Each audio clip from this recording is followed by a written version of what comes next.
Good morning and happy Easter. We're so happy that you're joining us this morning. There are many things happening here at Unity Temple these days, and we hope you will be part of them. If you would like more information about our congregation, or if you would like to learn more about how to get involved, please stop by the welcome table in the foyer after service, or if you're joining us online, please visit our website at www.unitytemple.org and fill out a visitor form. We'll follow up with you soon, and we hope you enjoy the service.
Good morning.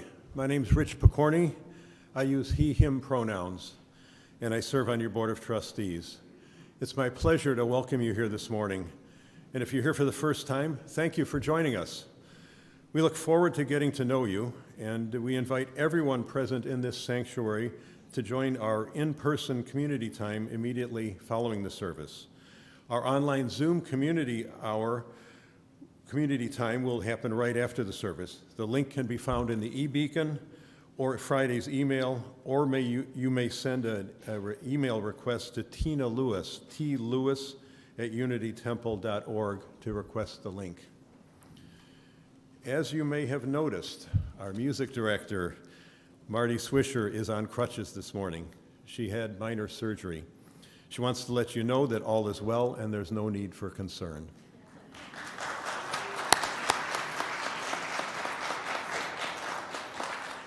One other note, we encourage all of you who were not able to join our session with Reverend David Pyle yesterday to view the recording online on the Unity Temple YouTube channel.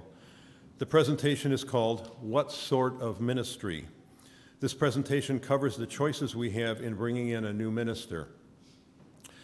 We want all of you to help your Board of Trustees make a sound decision about this. Please join us at one of our Reflecting with the Board sessions, either this coming Monday at 7 p.m. or Monday, April 25th at 7 p.m. You can also email the board at board@unitytemple.org. We will be making this decision at a special meeting on Tuesday, April 26th, so we'd love to hear what your thoughts are. We appreciate everyone wearing a mask over your mouth and nose during the service as a way of protecting one another. If you find yourself needing a break from wearing a mask, we invite you to go out on the patio and come back when you feel ready. Each week, we remind ourselves of our congregation's core values: connection, transformation, justice, and acceptance. Our mission is to embody these core values in our daily lives by welcoming all, inspiring compassion, nurturing wonder, and serving community. Serving community means we act in partnership with other local organizations and communities for justice. It means we try to put our faith into action through service. We're so glad that you're with us today. We hope that you find the service inspiring and meaningful. I invite you now to take a moment to greet one another, both online and in the sanctuary. Thank you.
Our chalice lighter this morning is Michael O'Donnell. Michael likes TV. He especially likes Ice Age, and he loves trains. We are Unitarian Universalists. This is the church of the open mind, the loving hearts, and the helping hands. We take care of the planet Earth and each other.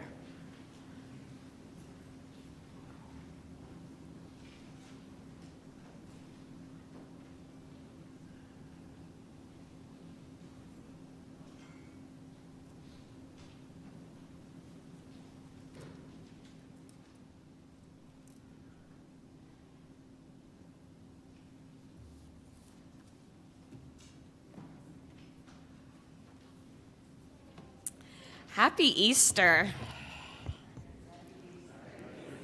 Thank you. All stories have truth in them, regardless of whether or not they actually happened or not. The story of the great teacher known as Jesus, the man who died on the cross and was said to have been resurrected after 3 days. This story may speak to us in different ways over the years. At times, perhaps it speaks of sacrifice. Other times, maybe it speaks to us of rebirth. Sometimes it may speak of faith, and still other times it may speak to us of coming back to life. Today, we come together to honor this old story, to listen to how it speaks to each of us in so many different ways, to explore together what truth it might speak to us today. We come together to scoop worth together, to rediscover the value of this old story. Whoever you are, wherever you are on your life's journey, and wherever you are in the world, you are welcome here. Come, let us worship together.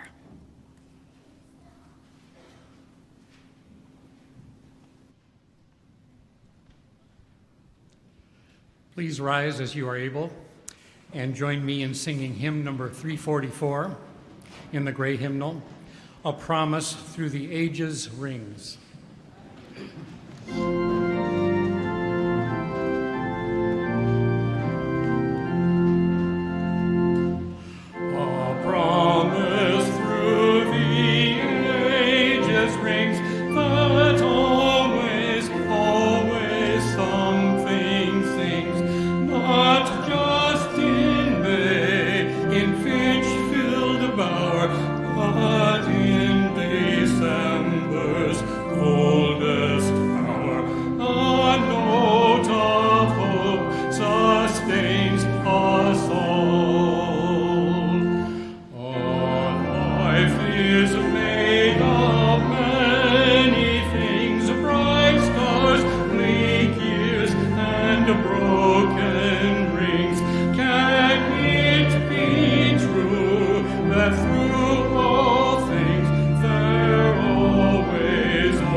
Now please join us in reciting our covenant.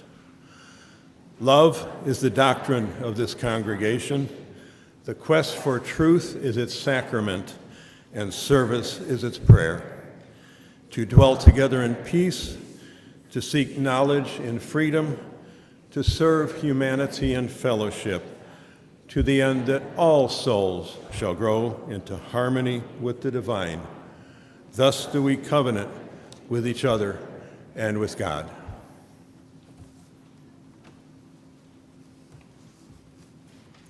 My name is Jay Cohen. I'm one of the pastoral associates. This is the time in our service where we especially hold one another in our hearts. As a community whose part of our mission is to inspire compassion, we always want to be with one another and sit with one another in times of both joy and sorrow. If you ever have something you'd like to be shared from the pulpit, please just feel free to get a hold of one of the pastoral associates during the week. You can reach one of us individually or you can just email pastoralassociates@unitytemple.org. Here are the things that were shared this week.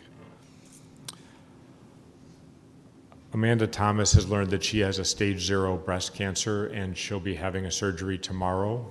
She asked that we all hold her in our thoughts and send good energy.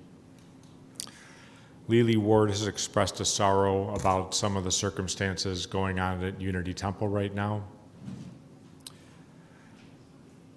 Multiple people have expressed gratitude for Reverend David Pyle, who was here yesterday, and felt very heartened and helped by all the wisdom and knowledge that you shared. So thank you, Reverend David. Our hearts go out to the people of Ukraine who continue to be displaced and whose future is so uncertain. Let us continue to keep them in our thoughts and prayers. And during this week of Passover, as we commemorate the Jewish people being released from bondage in Egypt, let's remember that there are many people still suffering from oppression and violence, both in this country and around the world. We always like to pray for both victims and perpetrators. For those items that have been shared, and for the many joys and sorrows that we each carry in the quietness of our hearts, we enter together in a time of prayer and reflection. This is a little blessing that I wrote for our community. Spirit of life, source of all love, whether we gather in person or virtually, let us be here for one another with open hearts and kind words, knowing that we are all imperfect, knowing that each life has challenges and we are each striving to remain positive and caring while trying to move forward each day. May we find ways to share the spirit of community, the presence of love, the power of connection. May we continue to discover our strengths together. May we shape our days to include expressions of gratitude and joy. Let this be a journey of love and forgiveness, and let us set an intention to show compassion and goodness in all that we do. Blessed be. Amen.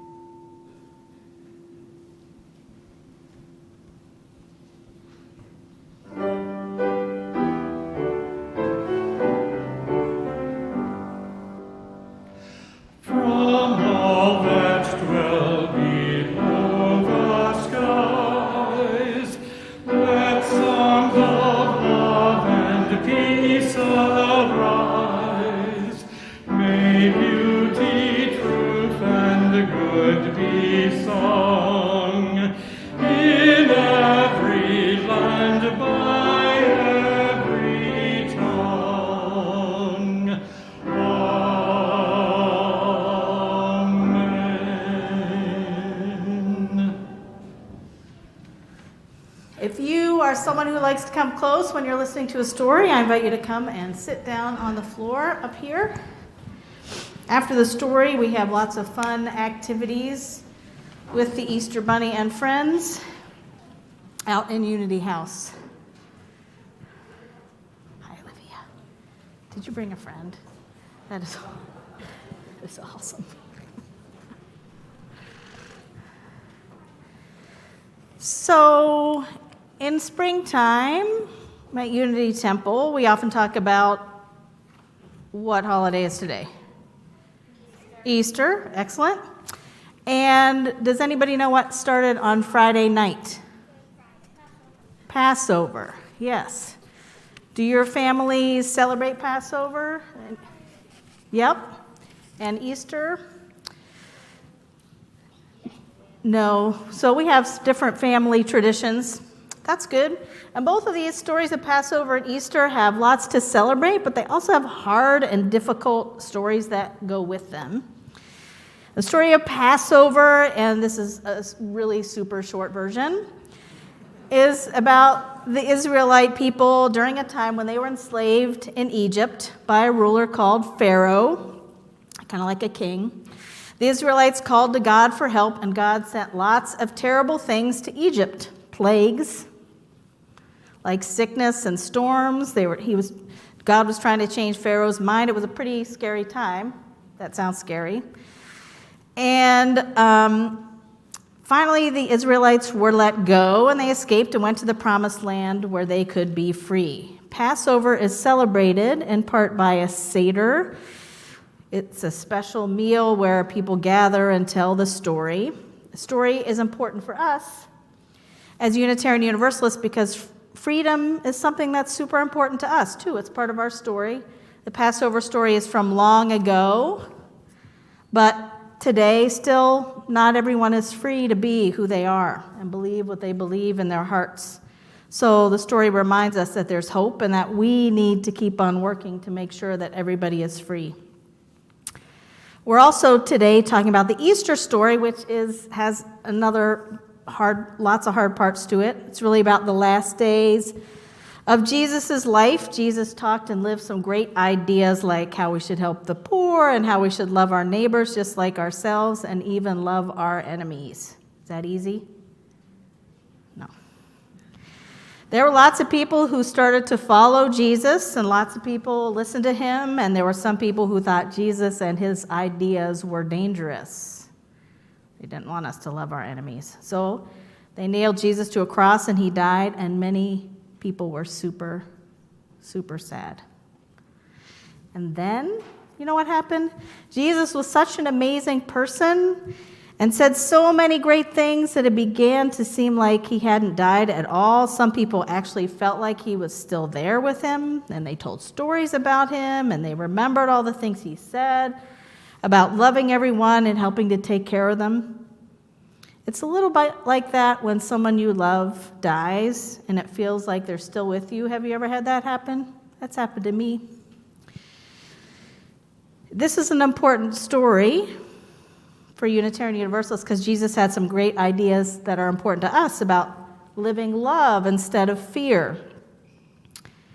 But maybe more importantly, too, as Unitarian Universalists, that this story, the Easter story and the Passover story, are about how bad and hard things happen, but if you keep on hoping and keep on having faith and you keep on sharing love and working for what you believe in, good things can happen. That hard stuff, that doesn't have to be the end of the story. This pandemic time that we are living in has it been a fun time? No, it's been a time when bad and hard things happen and are happening. I know you all know that. And sometimes it seems like it's never going to end. But what I like about the stories of Passover and Easter is that they help me remember that sometimes bad and hard things happen, and we don't think we're going to feel better, but then we do. So we tell those stories and we share our own stories to keep going and remind ourselves to have hope and faith and love. All right, let's go to Unity House.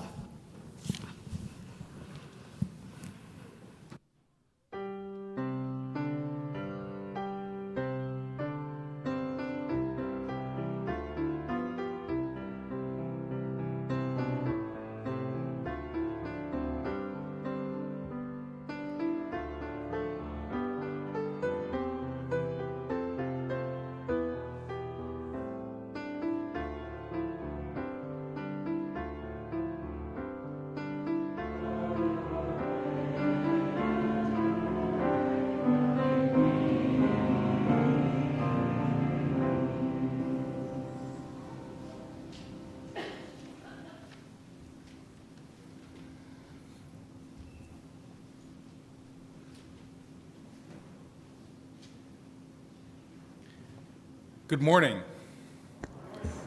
I'm grateful to the Reverend Dawn for allowing me to come and be with you all yesterday and today, this morning, this Easter morning. I bring greetings to you from your Unitarian Universalist Association of Congregations. Our reading this morning is from the Reverend Dr. Gordon B. McKeeman of blessed memory, who I still miss today. I bring you his words. Ministry is all that we do together. Ministry is that quality of being in community that affirms human dignity, beckons forth hidden possibilities, invites us into deeper, more constant, reverent relationships, and carries forward our heritage of hope and liberation. Ministry is what we all do together as we celebrate triumphs of the human spirit, miracles of birth and life, wonders of devotion and sacrifice. Ministry is what we do together with one another in terror and in torment, in grief, in misery, and in pain, enabling us in the presence of death to say yes to life. We who minister, we speak and live the best we know with full knowledge that it is never quite enough, and yet are reassured by lostness found, fragments reunited, wounds healed, and joy shared. Ministry is what we all do together.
It's been a long, dark night, and I've been waiting for the morning. It's been a long, hard fight, but I see a brand new day a-dawning. I've been looking for the sunshine, 'cause I ain't seen it in so long. Everything's gonna work out fine.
So I have heard that many Unitarian Universalists are not particularly fond of the Easter story. Jesus didn't really rise from the dead, they protest. Perhaps some of you have said this. But I have a confession to make. Easter is one of my most favorite times to preach. Why, you might ask? Thank you for asking. Well, it's because Easter is ripe for exegesis. Now, exegesis is a fancy seminary word that basically means we take a piece of text. Usually it's a religious text, but it could be a movie or a poem or a folk tale. We take a piece of text and we dig into it to find the meaning in it. Easter is ripe for exegesis because there are so many ways that we can unpack this old story. We can dig into it and see how Easter is about spring and renewal. And we can dig into it and see what Easter says about coming back from the dead, or when we've felt like we've been dead. We can see how looking at Easter might be about having hope in times of despair, or understand it as a story about love and forgiveness. And as we heard in our message for all ages, Easter can also remind us that hard things happen, but that doesn't have to be the end of the story. In many ways, the story of Jesus, and Easter in particular, is an example of the hero's journey, a pattern found in literature, folklore, and mythology. If you're not familiar with it, in the hero's journey, the hero goes on an adventure, is victorious in a decisive crisis, and then returns changed or transformed. And that in itself is probably worthy of an entire story about Easter. But I want to get a bit more specific today, a bit more focused. Because in the Easter story, and in any hero's journey, sure, there's the hero, but there's also an entire cast of characters who bring the story to life, who interact with the hero, a cast of characters without whom the story would not be complete. In the Easter story, the cast of characters is very important. Let's remind ourselves of the story. Let's pick up after Palm Sunday, after the Last Supper, after the betrayal by Judas, and after Jesus is convicted and the crowd demands his execution. After Pontius Pilate washes his hands. At that point, on Good Friday, the soldiers took Jesus and they stripped him and they put a robe on him. They twisted a crown of thorns on his head and they mocked him. Then they spat on him, took the robe off, and led Jesus away. A man named Simon carried the cross for Jesus a ways, as Jesus was by this time too weak and too tired to carry it for himself. Then the soldiers nailed Jesus' hands and feet to the cross, and over his head they wrote, King of the Jews. In the story, Jesus' mother, his aunt, and Mary Magdalene stood near the cross. They tended to him as they could while he was dying.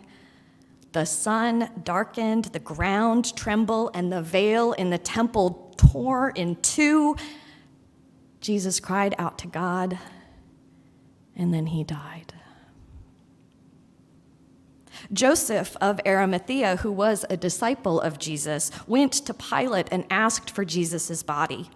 When Joseph had taken the body, he wrapped it in clean linen cloth and laid it in his new tomb. And he rolled a large stone against the door of the tomb and departed. Saturday was a day of mourning. And on Sunday, Mary Magdalene and some other women went to see the tomb. There was a great earthquake, and an angel descended from heaven and rolled back the stone of the tomb and sat on it. And the angel said to the women, "Do not be afraid, for I know that you seek Jesus who was crucified. He is not here, for he is risen, as he said. And go quickly and tell his disciples that he is risen from the dead and indeed is going before you into Galilee. There you will see him." The women, probably startled from having had an encounter with an angel, raced off, and on the way, lo and behold, they ran into Jesus, brought back to life. They cried with joy. That evening, Jesus stood in the presence of his disciples and said, "Peace be with you." Jesus spoke to the disciples for some amount of time and eventually ascended into heaven. So that's a brief story, brief version of the Easter story. But let's look at this cast of characters.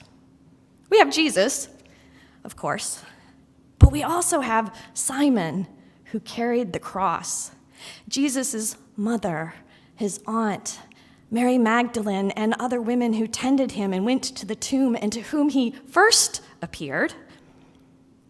We have an angel sharing the good news. We have Joseph of Arimathea and the other disciples and the unnamed women all interacting with Jesus. Without these characters, without their ministry to Jesus, the story would be incomplete. The hero's journey would not be fulfilled. Without them, there is no good news to spread. Now remember, the death and resurrection of Jesus was his destiny. That was, one might say, his mission. It took this cast of characters working together, ministering together, for Jesus' mission to be fulfilled. So what might this mean for us today? I believe that one of the ways we can understand this story builds off our message for all ages, that hard things happen, but that doesn't have to be the end of the story, because when people work together, when people minister together, they can bring a mission to life. This is true in mythological heroes' journeys, and it is true every day in a congregation like this. Without you, without your ministry, the mission of this congregation cannot come to life. Let me unpack that a bit with some more contemporary stories. In her workbook on sharing the ministry, Jean Morris Trumbauer tells the story of two different religious institutions: the Congregation of the Twisted Arms, it's quite a name, and the New Vision Church. Now, before I share these two stories, let me tell you, this is a work of fiction. Names, characters, places, and incidents either are products of the author's imagination or are fictitious. While there is truth in them, as there is in all stories, they do not come from any one specific congregation. And besides, they're from a workbook that was written in 1995. Okay, so disclaimer read, let me proceed. In the Congregation of the Twisted Arms, the minister laments, "Lots of committee members are missing meetings, and we don't have enough religious education teachers to cover all our classes." Others at the board meeting stir uneasily in their seats as the minister talks. Their downcast eyes are focused on each other's shoes. Most are tired of hearing the same old story. They feel guilty. They feel frustrated. At Church of the Twisted Arms, people often ask about the importance of time, talent, and treasure during the annual fund drive each fall. They generate bright new time and talent forms every year. Quite a few people sign up and fill the forms out.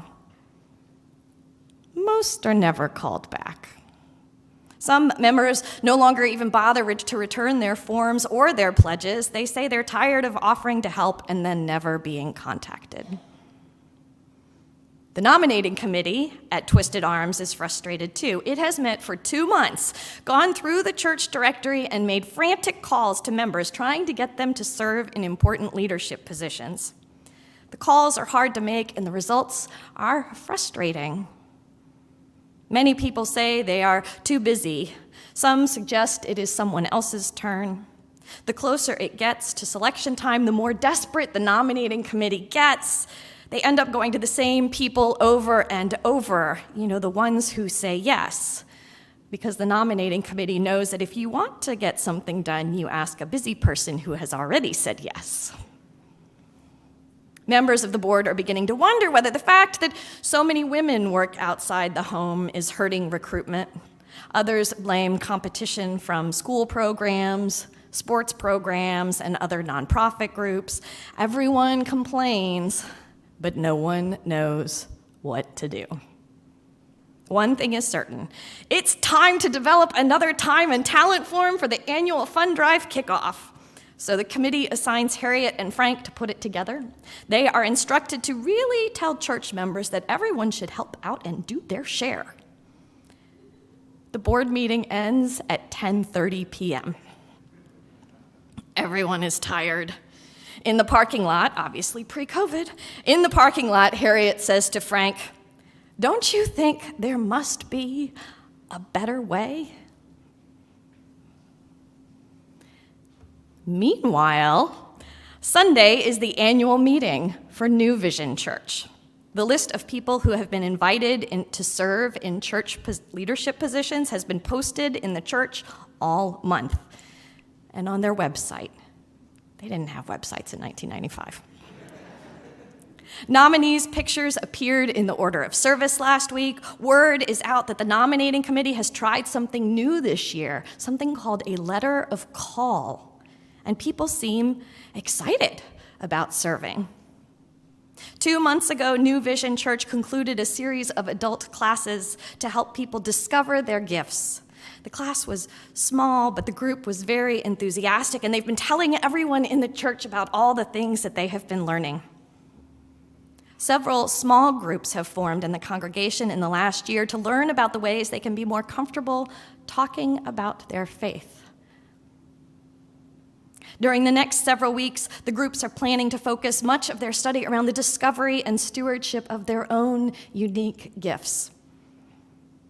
The stewardship campaign doesn't include a time and talent sheet this year. Instead, stories about the experiences of volunteer ministers have been printed in the church newsletter. And a discovery of gifts form has been circulated on which members may indicate their gifts and areas of personal interest and experience. The actual volunteer ministry recruitment sign-up was done months ago. Position descriptions were included so people knew exactly what they were getting themselves into, and everyone who volunteered received a thank you letter and a telephone call. A new shared ministry task force took care of acknowledgments and arranged follow-up process. There seems to be a new spirit among members of New Vision Church.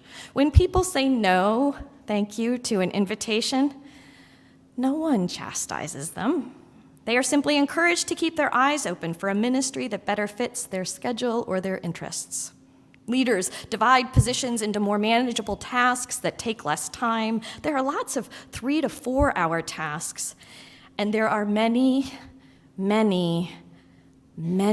fewer committee meetings. New members are encouraged to take on at least one ministry opportunity within their first 6 months of membership. During National Volunteer Week in April, the worship services will include a celebration of shared ministry and a reception that will be held to honor the volunteer ministers. In addition, a group is already planning leadership training for next year. There aren't many complaints about apathy now at New Vision Church, and no one is twisting arms to find religious education teachers or committee members. The atmosphere is more relaxed. It's exciting to be in a church that values people and gives them lots of nurturing and understanding. It seems that everyone is trying to find at least one niche in which to serve. One New Vision member was recently heard exclaiming, "You know, for the first time, I realized that every aspect of my life is ministry."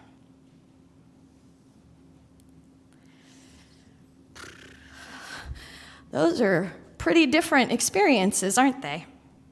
And which religious institution would you rather be a part of? You don't have to answer. The congregation of the twisted arms that nags people and doesn't follow through, or the New Vision Church that recognizes that everyone has a ministry to share? Though National Volunteer Week actually begins today, shared ministry is about more than volunteerism. It challenges our understanding of church as something that we consume through worship, maybe show up to do an activity now and then, or through passively receiving the ministry of the professionals. Shared ministry invites us to understand that each of us has a role to play as we together bring the mission of the congregation to life. Here at Unity Temple, as we consider what sort of professional ministry might come next for the congregation when my interim time is done with you, I invite you all to consider ways in which you, each of you, those of you here in the sanctuary and those of you who are online, all of you, I invite you to consider ways in which you might participate in bringing the mission of this congregation to life. And let me tell you, there are many, many, many opportunities. The board has worked with the Stewardship Committee, the Finance and Investment Committee, the Congregational Properties Committee, and the Personnel Committee to create charters describing what the committees do and what the commitment is for people who consider joining the committees. We are still in the early stages of creating a Worship Associates program to increase lay leadership and participation in our Sunday morning services. And you're soon going to be hearing about something new, a caring ministry that we are working on, a caring ministry that has many ways to participate, from peer support groups to a new pastoral care associates program, an expanded care team, and so much more. No matter how much time or little time you have, there will be ways to participate. Starting next week, the transition team will be leading explorations into this congregation's history, explorations that we hope you all will sign up for and participate in. And this fall, as usual, there will be ample opportunities for participation in religious education for adults and for children and for youth. And starting next week at Community Hour and on our website, there will be ways to sign up for these new programs and so much more. Because it is exciting to be in a church that values people and gives them a lot of nurturing and understanding. A congregation where everyone is trying to find at least one niche in which to serve.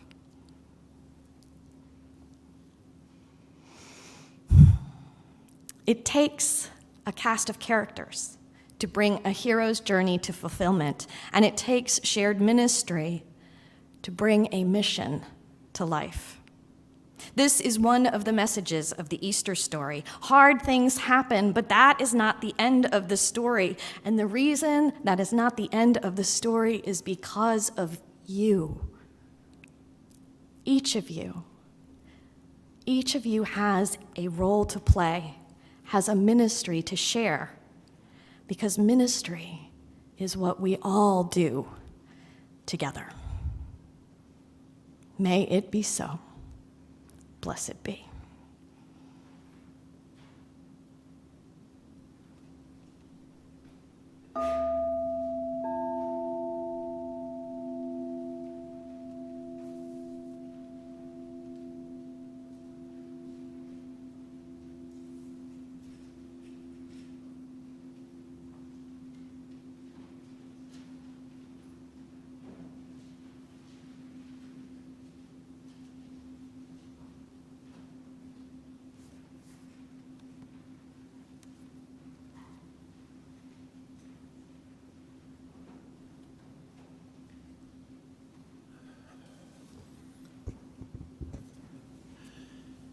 Each week, Unity Temple gives our offering to an organization that aligns with our values, our Unitarian Universalist values, and is committed to bringing compassion, equity, and justice to the world.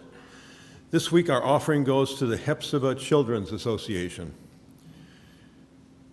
Mary Wessels founded Hephzibah, and Hephzibah means comforting mother in Hebrew.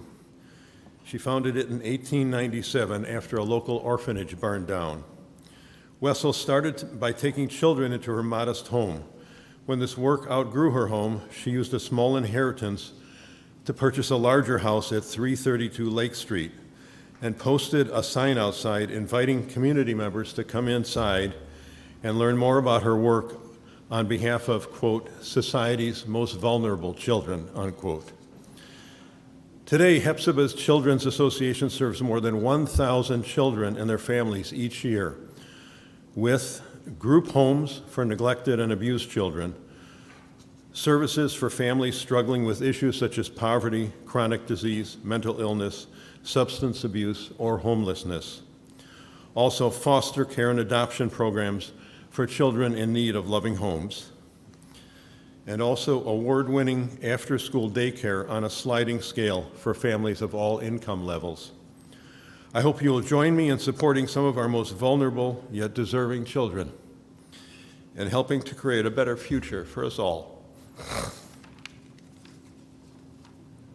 You may donate by placing cash in the collection baskets that are being passed. And if you are sitting in the back row section of the pews, you've already passed the baskets. Thank you. Let me jump forward. You can also give by sending a check to the Unity Temple office with Hephzibah in the memo line, or by following the instructions on your screen if you are online. Your gift will help us create a more just world, and may it also bring you joy. Thank you.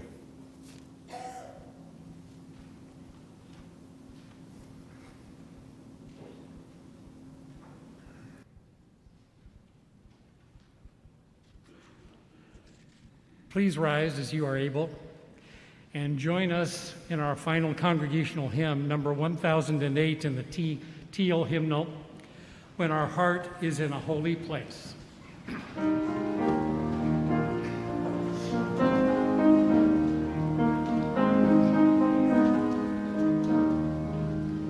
When our heart is in a holy place, when our heart is in a holy place, we are blessed with love and amazing grace. When our heart is in a holy place, when we trust the wisdom in each other of us, every color, every creed and kind, and we sing our praises in each other's eyes.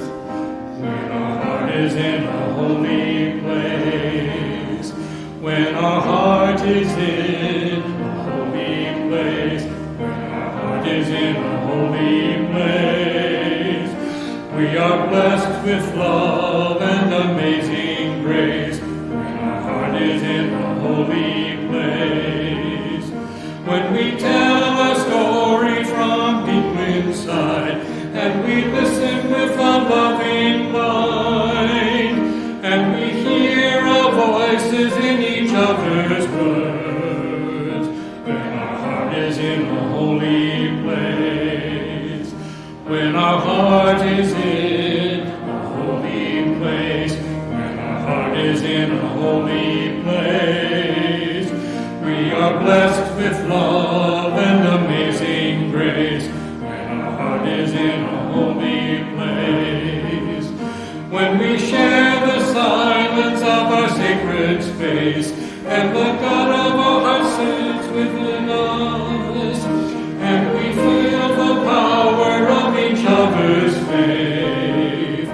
When our heart is in a holy place, when our heart is in a holy place, when our heart is in a holy place, we are blessed with love and amazing grace. When our heart is in a holy place,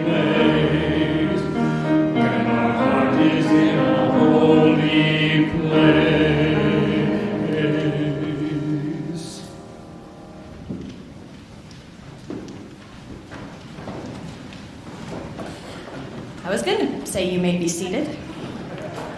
But y'all sit down. You beat me to it.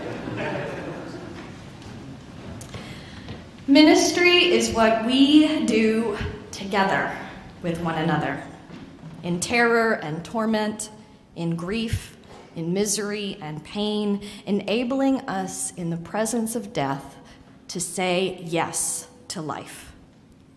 And when we engage in ministry together, truly, our hearts are in a holy place, and we can see the light of a clear blue morning. Happy Easter. I invite Reverend David Pyle to come extinguish our chalice as we join together in the words that are printed in your order of service. Carry the flame of peace and love until we meet again.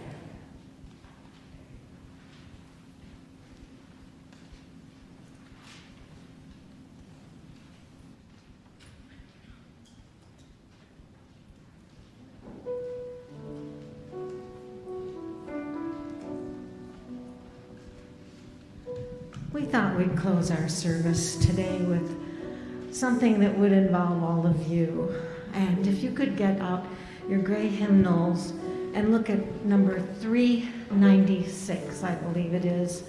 I know this rose will open. I'm going to ask us all to sing it together twice. Get this thing off my face. Sing it together in unison twice, and then we're going to split into 4-part round. So after we sing it, and you know I'll help you, we're going to start with you, and then you, and then you, and then you, and I will finish it together. Just watch me. We'll do it. Ready? I know this rose will open. I know my fears will burn away.